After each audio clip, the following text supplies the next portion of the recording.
Hello, this is Nick from When Prog and Power Unite, and I am sitting down once again with Joe and Mason to do our music mixer, this time for December, and we got a bunch of great topics today. So, first off, say hello, guys. Hello, everyone. This is Mason. Hey, this is Joe. Okay, and the first topic here we have to discuss this month is one I'm very excited to discuss because I think it is just a very interesting topic, regardless of the band that's involved. Now, the band that we're going to be looking at is Jolly, but we are looking at them because of a new source of crowdfunding they're doing called Patreon. And the basics of this is that it changes it from a Kickstarter for a particular album or a particular goal to a way to fund the band by song. You pay them per song that they put out, and you could do other things on top of that, but it kind of changes the landscape of how crowdfunding is done. And Mason, I know you've been following this for a long time. What do you think about it? As a person who listens to albums as a whole, I'm not quite sold on the idea of paying per song. I want, to buy the album in chunks, all at once. But for bands I love like Jolly, I'm happy to do so. I'm in for a significant portion because I want to see how the early extras are, and that's the one thing that's gonna be interesting is that you're not just you can get just the songs, but if you want the extras, you can certainly pitch in for that as well. I was looking at it, and this Patreon was funded by the guy the male part of Pompaloose, who I only know them from those car commercials, but uh, I was also looking through the Patreon site, and Kevin Moore is funding Chroma Key through that as well. So that might be something else I'll look at in the future. I like anything that puts money directly from my wallet into the band's hands. I like the idea of taking out middlemen, and if Patreon is a way to do that with the smallest middleman cut, I'm more than happy to oblige, especially since in this day and age there seem to be fewer and fewer people who are, and I have the means to do so. So while it's not maybe an ideal thing for me at this point, we'll see how it goes. Maybe I'll change my mind. Yeah, and as a prog community, I think we're all pretty much on board with the idea of crowdfunding as a community as a whole. But really, the focus is going to be on how this is versus something like Kickstarter or Indiegogo. Now, Joe, I know you got to look over the Patreon. What did you think about it? Yeah, I'm looking at it as, not just a listener, but I've also been playing in a band for a while, which, has always failed to make me any kind of money at all. So I'm very interested in whatever kind of crowdfunding stuff is out there. So I think Patreon's pretty interesting because, yeah, aside from Jolly and Chroma Key, I haven't seen bands use this too much. I've seen like other types of maybe like social justice oriented campaigns and stuff use Patreon, but I've never seen like a music artist use it until Chroma Key and Jolly. So I'm just wondering why Patreon? What's so much better about Patreon than these other things that are out there? Well, I think from the band standpoint, they're looking at it as they make a song and they send it out there, and they get their immediate financial feedback from that. Now, personally, I think they are doing a really good job with it. I don't know if the medium as a whole is appealing to me, but I think they're doing a good job with it because $1 per song gets you the song, which is a standard rate. $2 you get videos, and $3 you get some other extra goodies per song. And if you do $3 per song, you end up getting the physical CD at the end of it. Now, my major problem comes that if you have a $3 per song thing for the CD, and you do, say, a 10-track album, that's $30. Whereas typically I look to spend $15, maybe $20 on an album. And I like Kickstarters, and things like that, but I like to, I think if I'm paying the band directly, I should be paying about the same that I would pay if there was a middleman retailer involved. So I really like what Jolly's doing with it. They're great with multimedia, and I think it's going to be great for people who love digital stuff. I think it's going to be fantastic. But as a lover of physical media, I'm not fully sold on it yet.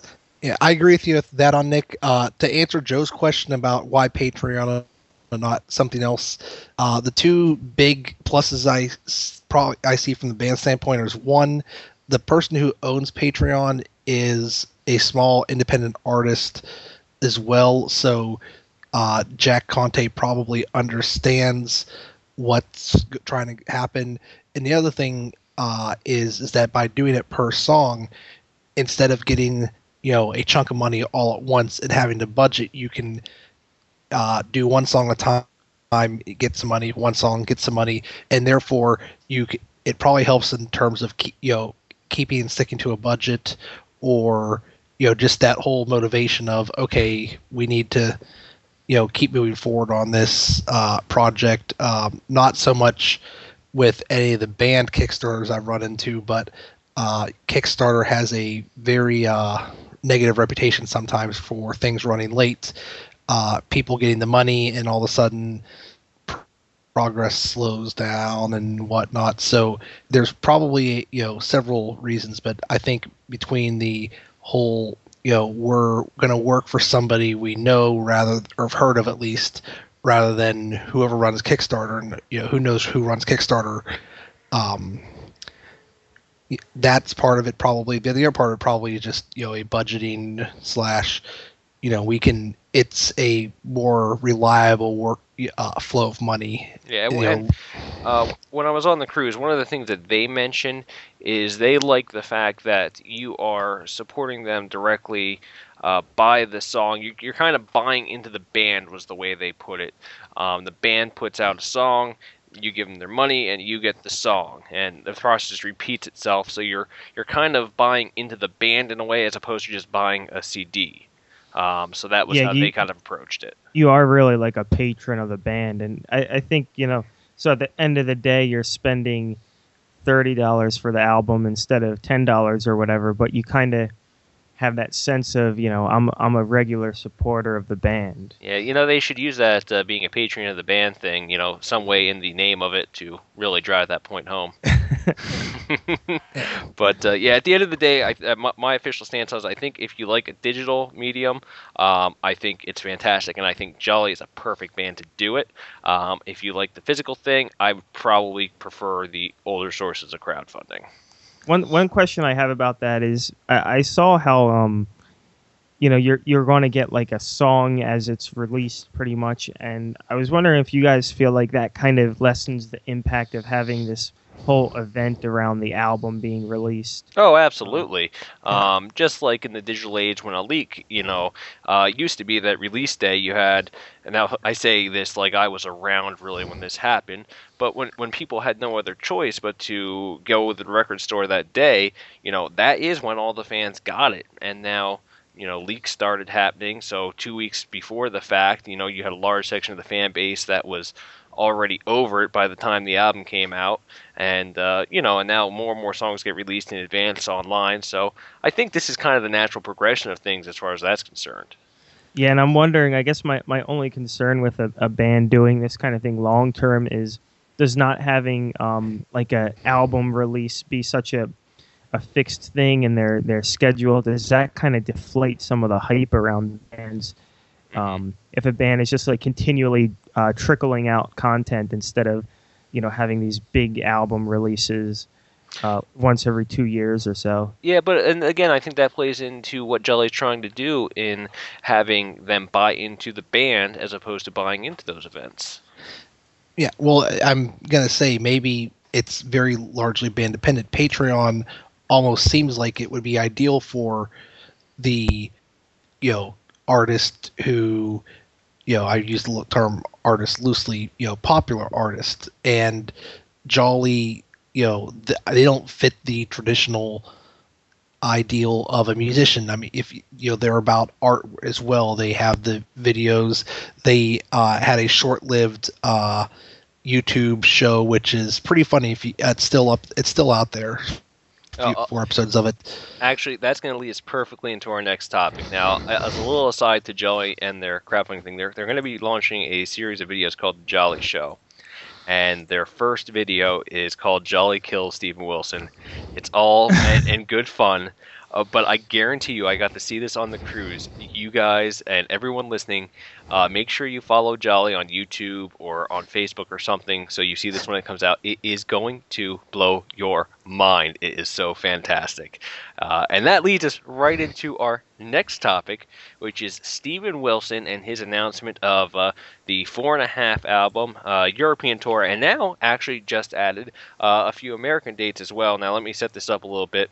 The 22nd of January, he's releasing 4.5, which is titled that because it is between his fourth full-length album, which was Hand Cannot Erase, and whatever the next one's going to be, and it's going to feature 3 tracks from the Raven sessions and 3 tracks from the Hand Cannot Erase sessions, B-sides of sorts, and those songs are going to find their way into the live set on the forthcoming tour. So now, Mason, as the most recent Steven Wilson convert, what do you think?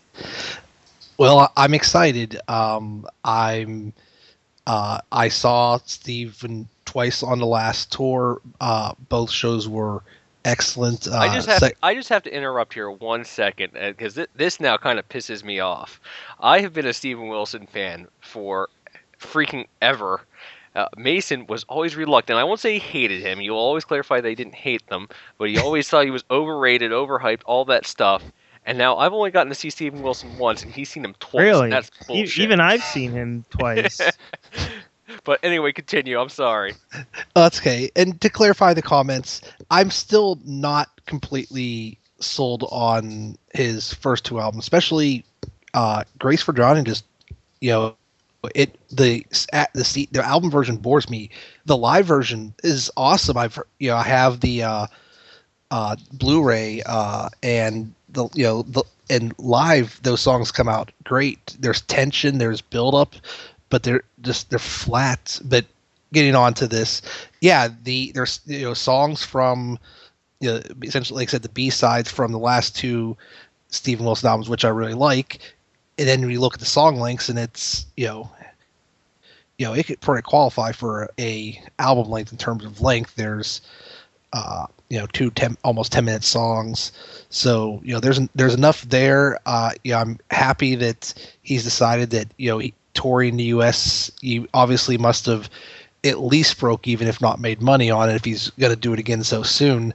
So I think it's a great little thing that he can use to kind of keep the momentum up from the Hand Cannot Erase riding into the next album. History's shown that he's not taking a lot of time between albums. Grace for Down only came out in 2012, so that's essentially 3 albums, 4 years. So he's working a nice clip, and this will hopefully keep the momentum up, and hopefully continue to grow his brand, because I think he's certainly doing some great stuff lately. Okay, and real quick, before I get Joe's thoughts, I just want to make a correction. I misspoke. There's 4 tracks from Hand Cannot Erase sessions, 1 from the Raven, and also a cover of Don't Hate Me, so I apologize for that. Oh. Joe, your thoughts?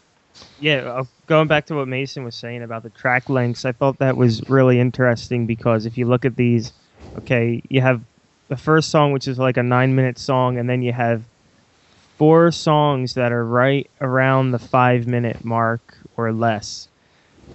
So I think we're going to see a lot of more of the songwriter Steven Wilson, maybe some of his shorter, poppier songs, although I can't say that for sure. It kind of seems like it might be that way to me. So I'm really curious to see what kind of songs these are, and if we're going to see more of a return to like the more of pop prog type Steven Wilson, I guess.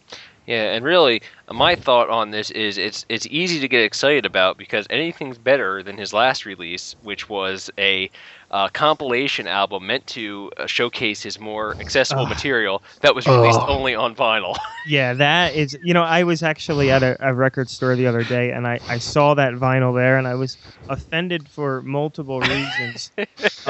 One is the fact that it's this album that's supposed to be a compilation to get people into Steven Wilson because it's all his accessible stuff. Available only on vinyl. It's available only on vinyl, and it was at least twice as expensive as any other single LP new in that record store. I mean, every other LP that I saw there from a new artist releasing music just this year, like Caspian or Death Haven. This album was at least double the price. Yeah. And I'm just not sure why. It's almost like Steven Wilson has like his own special Steven Wilson tax that he wants to make sure everybody pays. The one thing I will say about the tour that he's doing to support it is I like the fact that he's rotating in some new material. The one thing I'm not a huge fan of, I'm a big fan of him doing the whole new album live. On the second leg of the tour, he's going to do Hand Cannot Erase in its entirety. What I'm not a fan of is he lack did of... that the first time. He didn't play one song from it the first time, and that's what I'm getting to. I don't like when bands don't have that foresight. They go out on a new tour, they play almost all the new album, and then they come back a second time touting the fact that they're playing the whole album, which in this case is a whole one extra song. That annoys me a little bit. Yeah. What song did they miss? Transients. Okay. So that is Steven Wilson in the books. Now, this is a random topic, one that has plagued me endlessly. And for those who don't know, Transatlantic, of course, has 4 very well-known members. And for the second and third tour, they did Bridge Cross Forever and the Whirlwind, they had a 5th member in Daniel Gildenlow from Pain of Salvation. Now, when it came time for the next tour, after that, the Kaleidoscope tour, Daniel was ill, and they had Ted Leonard fill in on vocals, keyboards, guitars, things that shake and rattle, and all other sorts of instruments. So, and this is one that I find real tough. Going forward, Transatlantic number 5 is touring. Joe, who do you have in as the 5th member? I am pretty torn on this as well. I'm going to say probably leaning toward Ted. I like Daniel a lot, and I think he brings something maybe to the table that Ted doesn't. But I've been burnt by missed Daniel Gildenlow appearances 2 or 3 times now, and I just don't want to get hyped for seeing Daniel live in the States again and him not showing up, which seems to be the case with him pretty often. Plus, last time I saw Transatlantic when they had Ted on tour, I thought he did an amazing job, and frankly, he fits right in with the band. Okay, what about you, Mason?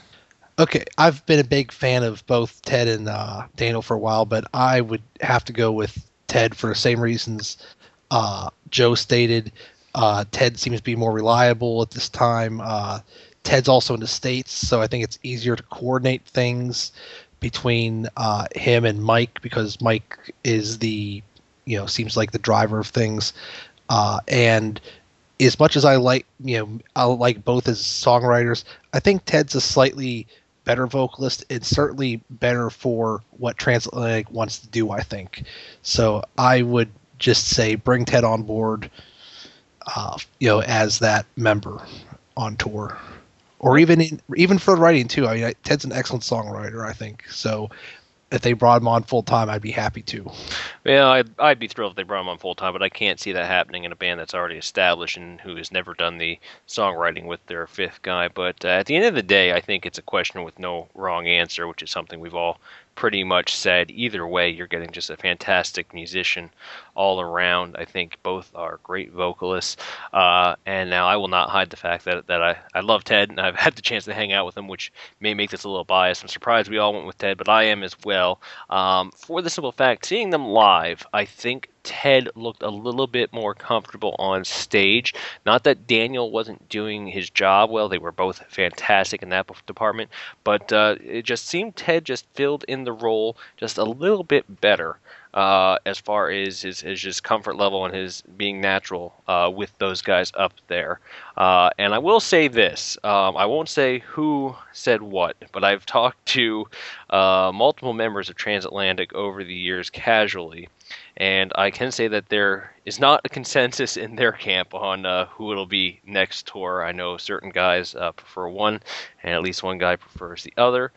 So it'll be interesting to see where that falls, because just like us, I don't think they know what's going to happen in the future. So, well, you have to write album 5 first. That is a good point. They do have to actually get back together and do album 5, which is not going to be confirmed will ever happen. We assume it will hopefully happen, but it has never actually officially been stated. And Daniel needs to be on Pain of Salvation too. that's he needs to be working on that and giving us some new music. Good point. Anything else, Mason? Oh, I was just say, well, we had two albums close together, a big break. Then we kind of had two Translate albums again. So I'm guessing, the next one will be in 2018. I'm being hopeful and saying 2016 because there can never be enough transatlantic. Oh, I agree. But I'm just saying, if the pattern holds. Yes. Let's shift gears now to a little bit of a heavier and more anthemic topic. Blind Guardian, an album that I was late into getting to. I missed it when it came out. It's called Beyond the Red Mirror, and they recently just did a U.S. tour that both of you guys saw. So what about Joe? What did you think of the new album and tour? I loved the tour. Absolutely, probably my best show of 2015. Although I'm spoiling my list here by saying that, but oh no, that's it. Best show of 2015 for me, Blind Guardian. And because of that, it pains me to say that I do not like the Beyond the Red Mirror, Beyond the Red Mirror album very much at all. I was underwhelmed by it when it came out. And after I saw the band on tour, I got super pumped about them again, and I went back and I listened to the album. I liked it a little bit better after listening to it again, but to me, it still sounds like it's maybe like B-sides from the last couple albums. It just doesn't really feel that cohesive to me, which is odd because I think there's some kind of concept that's supposed to be playing, or at least some kind of theme throughout this album. So I hate to say it, but just not my favorite album by Blind Guardian by any stretch. All right, what about you, Mason? I'm gonna agree with Joe that Beyond the Red Mirror, it's not a top 5 Blind Guardian album. It has, the Ninth Wave is a good show opener. He came out with a lot of energy on that. Beyond that, there, maybe one other song on that album I'd like to see live, but as a live show / career retrospective, they were awesome. Hansi still sounds great live. He's powerful. Yeah. The rest of the band was really tight in terms of the band playing, but there's another part to why the Blind Guardian show is great, and honestly, it's the crowd. It is a really smart crowd that they're going to sing along with every song. The 18-year-old next to me knew all the words from the Bard song, and that song's older than he was. And it's just awesome when you have a crowd that knows which parts to sing, which parts to not sing, when to clap, when to fill in. And there were times where Hanji just held the mic out and we're singing for him, and I'm really excited to see or hear the live album that comes from it, because I know my show was taped for it, and he said others were as well. I don't know if he said Philly was too. Yeah, I think he said all of them were. So maybe they're going to take the best shows from each. Also, different shows had different set lists, and I don't want to sound a little biased, but if you look at the Orlando set list, good God, we got lucky. We had the set list for Orlando was phenomenal. I honestly would have traded it for any of the other ones I saw. Well, to be fair, they did that to compensate for the fact that those poor people have to live each and every day in Florida. Well, no, it wasn't just Florida. Jeff of Mind Mace saw 2 different set lists as well, because I know he saw them twice. Okay, so I'm looking at it now, and I already see that you guys got, and then there was Silence, which... Yes, we got, and there was Silence, Curse of Fëanor, Bright Eyes. Oh. It was... Yeah, there was a collective orgasm when he said Bright Eyes. It was the crowd response to that was literally everyone at once going, "Oh." Well, I will say this: I didn't get to see the tour live, but I did get to see a lot of reactions to this tour online, and it echoes a lot of what you guys were saying. I would say that there was no one really who I saw that went to Blind Guardian that left disappointed. I think it helps, it hurts and helps that they don't tour the U.S. very often. 10 years since the last one. Yeah, so fans are very excited to get back out there to see him, and when they do, they always seem to deliver live. Now, as far as the album itself, I'm not a huge Blind Guardian fan, but I will say this: I like the new album more than some of the classic albums for one reason. I find the production of it to be a lot better and a lot more listenable. There's something that the old albums, some of the classic albums, never fully clicked with me, and it often comes down to the fact that I'm just not a huge fan of the way they sound, and I really do like the production on the new album. So even though musically it might not be as strong, I find myself able to listen to it more. Yeah, well, and one of the things I'm hopeful for is that since they're gonna headline one of the days at Prog Power next year, I hope they do another tour. And if they do, even if you're, a, lukewarm, I like Blind Guardian, but I don't love them. It's an experience. It's more than just liking songs for them, I think, and I think it's, well worth it. And I mean, for $30, it's a lot better than a night at the bar. Yeah, fair enough. So now let's move on. Our next topic here was suggested by Mason, and it is going to be experiences we might have had while waiting in line for doors to open at a smaller concert or tailgating at a bigger venue. Since it was your idea, Mason, why don't you start with a good story?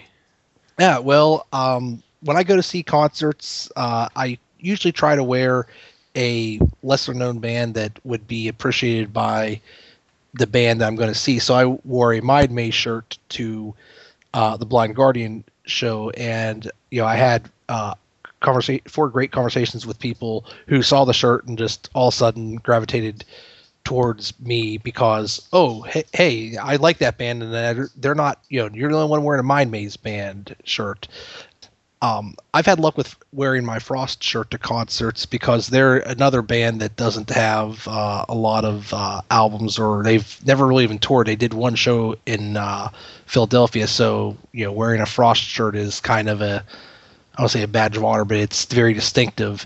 If you go see Dream Theater and everyone's wearing either Dream Theater shirts or Symphony X or other bigger prog names, you don't go run up to those. You go find the person in, what band is that? Or, who's wearing I'm trying to look at my CDs and find a really off the wall shirt. But, if I saw a Pyramid shirt at a show, I'd go talk to that person just because who wears a Pyramid shirt? Yeah. I like Pyramids, but at Rozfest, it's a totally different atmosphere. You get to, see the bands on the street. We've had meals with members of bands, and you see, that's where you really see a lot of the obscure shirts, and walking through the merchandise booths, you can, if you want to strike a conversation up with somebody, if they're looking for a rare CD or wearing something interesting, you can talk to them about it. And generally, even at like the most hardcore shows, including Enslaved, people are just friendly. One other really great story I have about people before shows, I saw Dream Theater in Boston in 2009. I was doing the meet and greet, and the guy who was next to me in line was there with his brother. We were talking during line because we were waiting. And then a year later, I went to see Dream Theater at Worcester, and we were, me, King, Schmingland, and some other people were at a bar, and the guy saw me there and was like, dude, I remember you from Line last year. And, crazy stuff like that. And, that's something I think you can get in the prog community, just where you can, people remember you, and, your friends, best friends one day a year, but when you see that person again, it's, Yep. Absolutely couldn't agree more. And I just have to note, now that Mason has randomly decided to name drop Mind Maze twice, we are not being paid financially by Mind Maze for this music mixer. However, if any band would like to drop us a bribe for future music mixers, they are more than welcome to do so. Now, as far as my line experiences, there are just so many, and I will just say this. If you want to talk to really cool people who are into what you are into, be one of the only people that show up an hour or two before the doors open to get in front for a band, and you're going to find other really big fans of that band and probably of your music are going to show up there. One I can remember, Transatlantic on the Whirlwind tour. This was in Philly. I met a gentleman who had family in the New York area, but lived in India and still does. His name was Tushar Menon, and I've been following him and his writings on Facebook ever since. We talked constantly for hours, waiting for doors open. I was at New York. It was either New York or Philly, but in any case, just so many fantastic people. And I have to say, one thing I regret. That I haven't done enough is I haven't followed up with those people afterwards as much as I should. However, just so many fantastic people you can meet that way. I'm Joe. I'm sure you've had a few. Yeah, my coolest experience that I can think of was actually at a Steven Wilson show. I met Mike Portnoy in the crowd. And now you're besties? And now we're besties. I'm the guy that got my arm signed and tattooed by Mike. Or no, I'm just kidding. Yeah, it was actually before the Steven Wilson show, and he was like sitting right by the soundboard, pretty much. But he was seemed like he was trying to like get up, maybe to backstage to talk to Steven or whatever. And I just stopped by and I said hello to him, and he commented on my wife's shirt, she was wearing a Pain of Salvation shirt, actually. And he commented on it and said, nice shirt. And I said, we're both big fans of your music. And it was just pretty cool and very cordial. But that's the only thing that really sticks out to me. At this other show, I met the host of When Prog and Power Unite. And that was kind of weird. I bet it was. I hear that guy's quite the douchebag. Yeah. So I would rather not go into that, but... Yes, most of us have buried those sorts of memories deep down, hopefully never to be relived again. But, all right, well, with that in the books, one thing that you guys had suggested, now, by the time this airs, this is being recorded on a Thursday, it's going to actually be sent out on a Sunday. 2 days prior to this, a review of Cruise the Edge is going to be posted, an audio review by me, but we wanted to get a perspective from people who have never been on the cruise, which is you two, what to expect on a cruise like this. I was on Procrastination at Sea, it was just on Cruise to the Edge. So what questions do you guys have about the whole process? I have a question, if I can go first. Yeah. So I've been to festivals that are like multiple days, and I've been on cruises that are just normal cruises. And I know what the good things about each are and what some of the not so good things about each are. So I know you're going to get into the bands in more of your retrospective, but just as terms of like a vacation, would you say these concert cruises are like the best of both worlds, the worst of both worlds, or like somewhere in between? I would absolutely say it's the best of both worlds. Here's what I'll say. The cruises are definitely more expensive than a land-based festival. Now, let's say you're paying normal price and you only have 2 people in your cabin. You're going for the cheapest cabin. You're going to pay around $700 to $800 for that. That doesn't include your airfare and all that. Now, if you fly in for a land-based festival, that airfare is going to be comparable either way. But you can do Rosfest for about $200. Now, of course, you're going to have to get a hotel and meals and stuff too. So really, the price difference isn't all that much, but the cruise is definitely a little more expensive. That said, I will say Procrastination at Sea was hands down one of the greatest weeks of my life.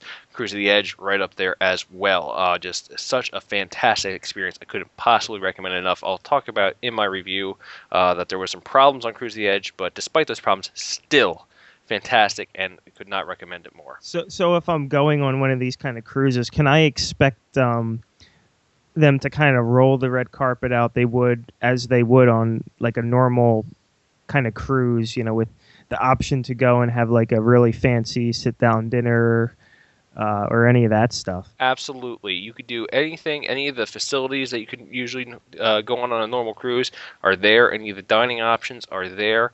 All of the shore excursions, you want to go snorkeling, kayaking, whatever, when you're docked, any of the options that would normally be available were available on these cruises as well. Awesome.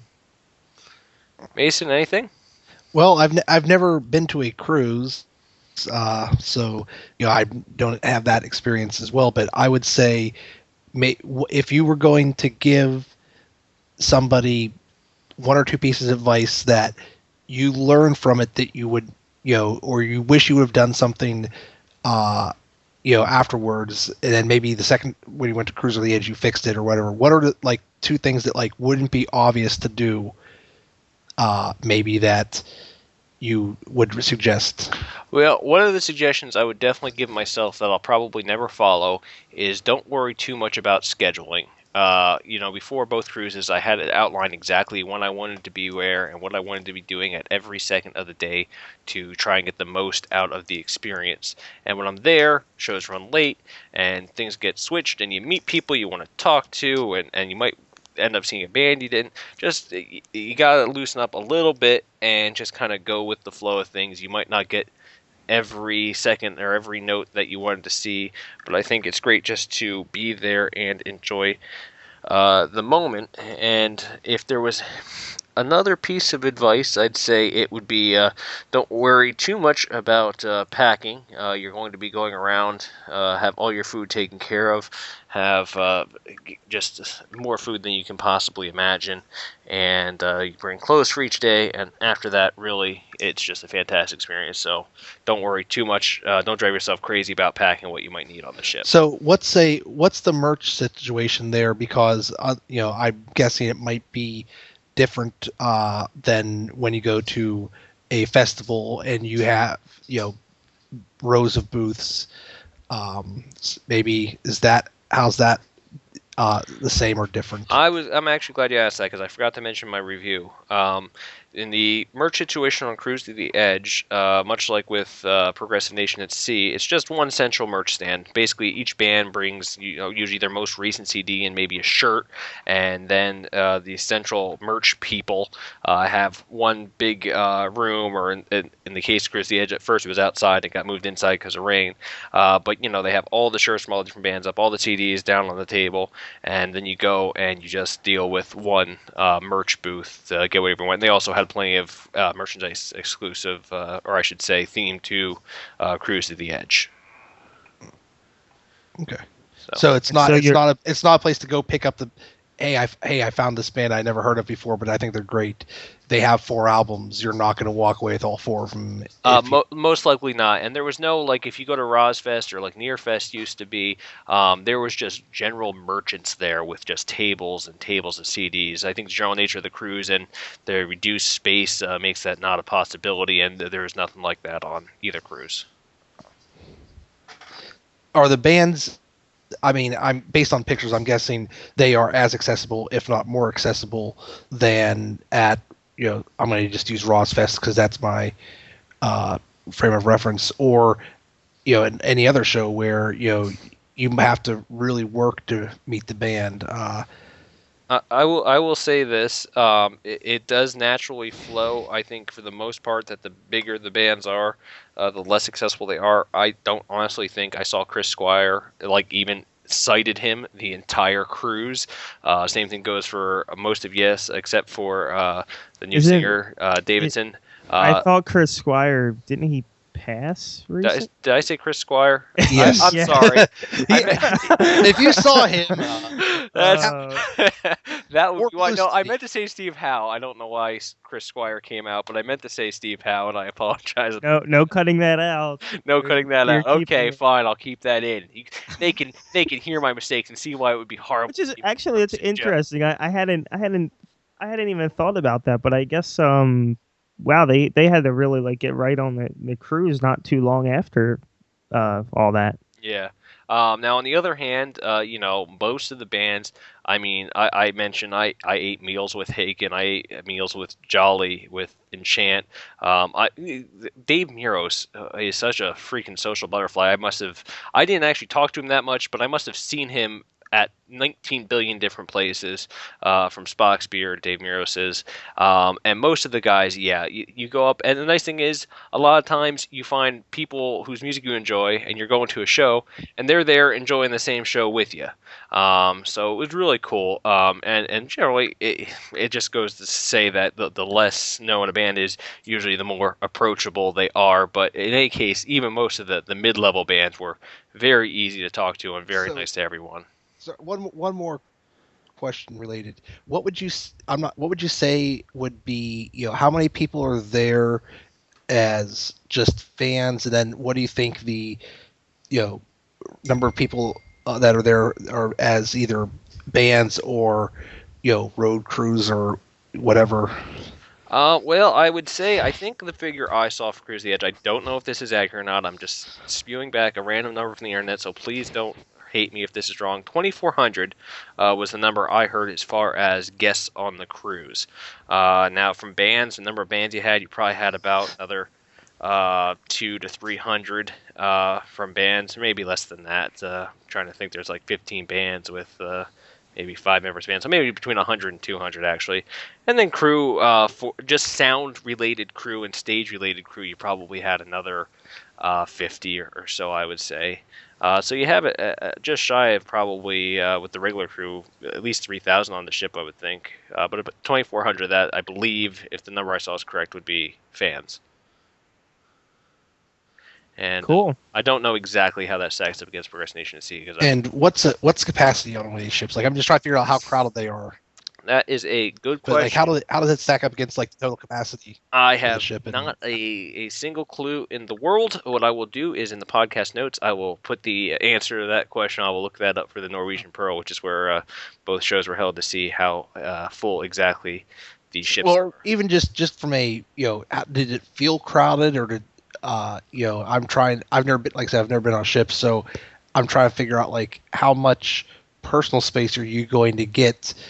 Okay, as far outside of a show, I mean, in a show you know what you're going to get, but during these other times, it sounds like there's about 10 guests per band member, and so how much space is how I don't know how big a cruise ship is, so like. Yeah, a cruise ship is huge, and I will say this. In the cabins, if you're doing the cheapy thing like me and you have 3 people in the smallest possible cabin, space is at a premium. Then again, you don't spend much time in your cabin. And outside that, in the buffet area, it's condensed, obviously, but it's not too bad. And there's enough different things going on at different areas of the ship that typically people aren't crowded into one area at once.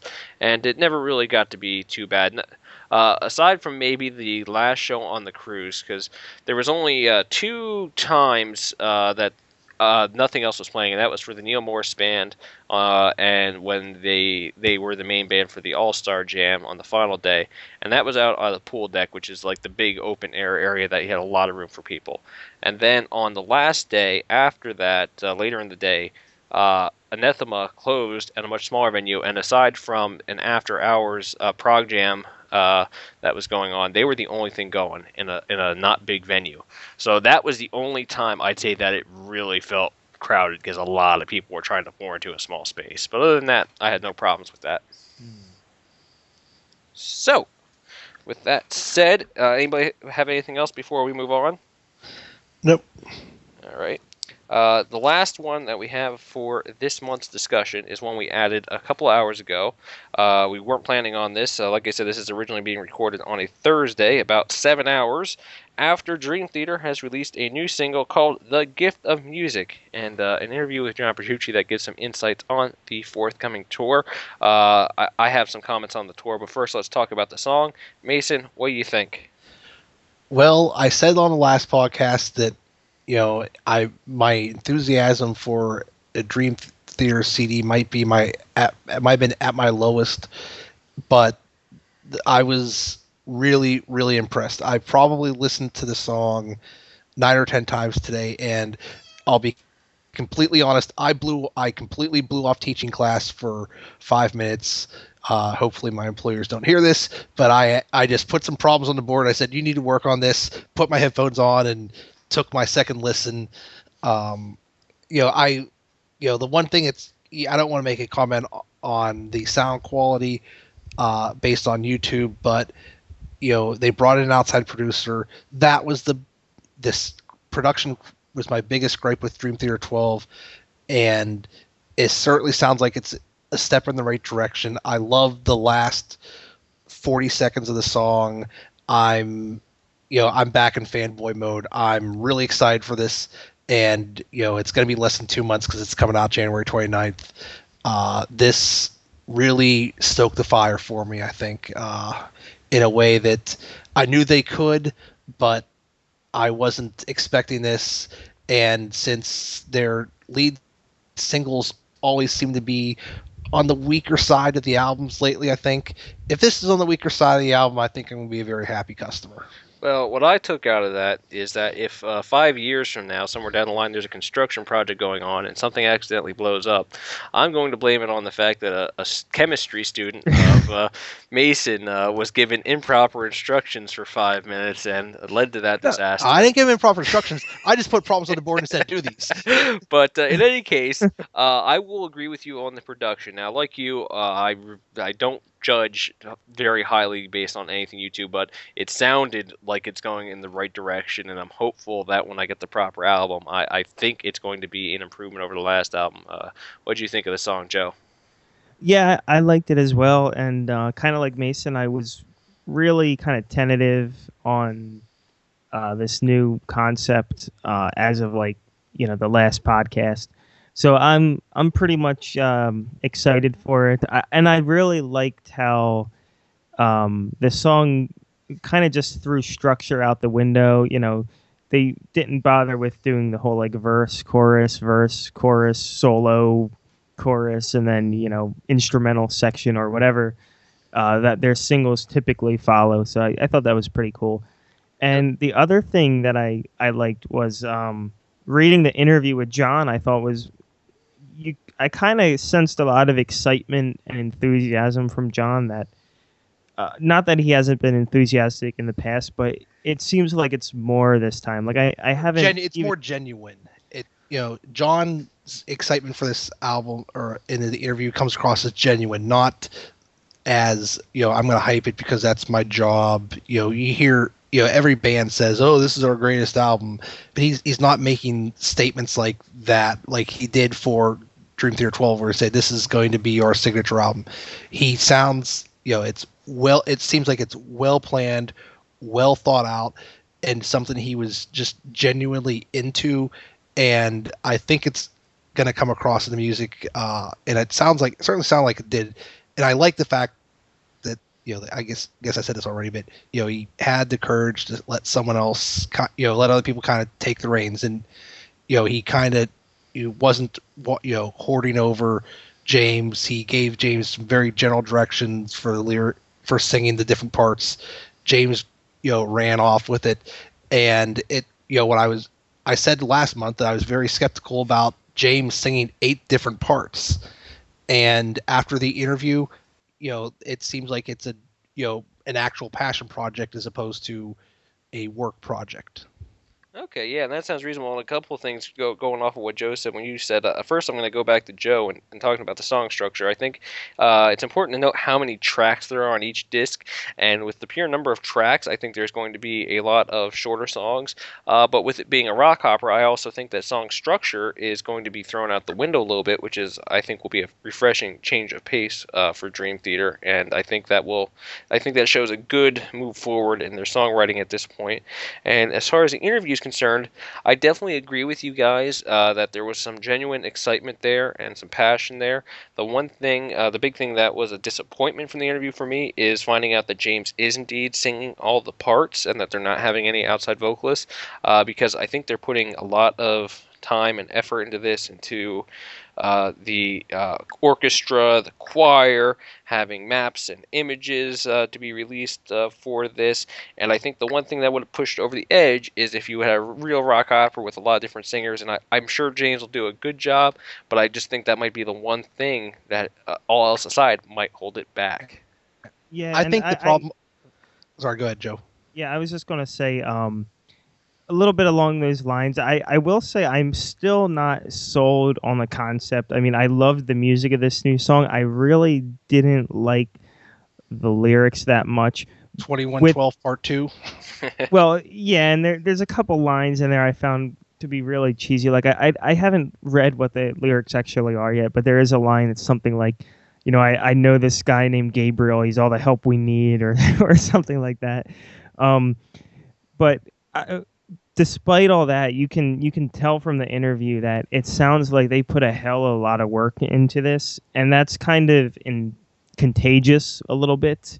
Like the fact they put so much work into it, it almost makes me kind of want to give it more of a shot anyway. So, And here's the one interesting thing. Now, did it seem to you guys in the interview that John Petrucci, it seemed to imply, I think he was the only lyric writer, which I believe, if that is true, would be the first time that a Dream Theater album has had only one lyricist. yeah, and he also seemed to imply that Jordan and him wrote most of the music. That's what I got out of it too. It sounded like it was his idea, and him and Jordan kind of took the ball and ran. Yeah, and that was a very open, we don't always get that clear picture of the writing process, but you're right, it was musically John and Jordan wrote it, sent it out to orchestration, had Mangini add drums later, had the vocals added later. It was written with the vocals and the story in mind, but, they wrote the music, and then the vocals, drums, orchestration all kind of came in around that, which was a nice look into how this album came to be. The one thing I want to add about you guys were both said you were kind of disappointed that James is going to do all the parts. I think he'll be able to pull it off great on the album. I'm just wondering, how's that going to work live where he has to change voices because he's not going to be able to record a take, get into the mindset of, Emperor Nefarious, sing all his parts, and then go sing, a falsetto or, very high girl, because there's one part that's a girl. So that's, live. I don't know. I think that might be a challenge, but I think he'll pull it off on the album. I'm not concerned. Well, here's my one demand for the live show. I expect that he's changing parts. He'll have like a cowboy hat on at one moment, and like a fake mustache on the next moment, and then he'll have a My Little Pony for Faith or something like that. He'll be a nomad. Yeah, he'll be dressed up as a nomad. I expect. Well, I think Jordan will make the changes. Nomak. He's the one with all the crazy instruments, so I think Jordan's the Nomak. All right. Well, this brings us to the end of our Music Mixer discussion for December. Again, if you have any topics that you'd like us to discuss come January, please let us know either on Facebook, on the One Prog Power Unite site, or however you can get in contact with us, email, whatever. Let us know what you want us to talk about, and I hope you enjoyed. And we'll see you all next month with another one of these. Thank you. I'll see you guys on the year-end wrap show. See ya.